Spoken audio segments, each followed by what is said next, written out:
தமிழர்களின் பாரம்பரிய விழாவான பொங்கல் பண்டிகையை சிறப்பாக கொண்டாடப்பட்ட நிலையில், நாகப்பட்டினம் மாவட்டம் சிக்கலில் அமைந்துள்ள புகழ்பெற்ற சிங்காரவேலவர் ஆலயத்தில் மகாத்மா காந்தி நற்பணி மன்றம் சார்பில் காணும் பொங்கலை முன்னிட்டு கோலப்போட்டி நடைபெற்றது. இதில் ஆலயத்தில் 4 பிரகாரங்களிலும் ஏராளமான பெண்கள் தங்களின் திறமையை வெளிப்படுத்தும் விதமாக ரங்கோலி, பூக்கோளம் உள்ளிட்ட வண்ணமயமான 150க்கும் மேற்பட்ட கோலங்கள் வரைந்து அசத்தினர்.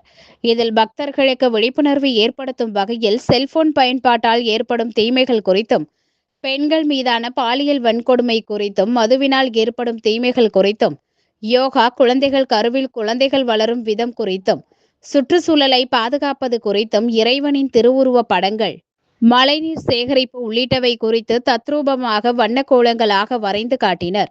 இதில் சிறந்த கோலத்திற்கான பரிசுகள் வழங்கப்பட்டது. இந்த போட்டி பெண்களின் ஆர்வத்தை வெளிப்படுத்தும் விதமாக இந்த கோலப்போட்டி அமைந்துள்ளது.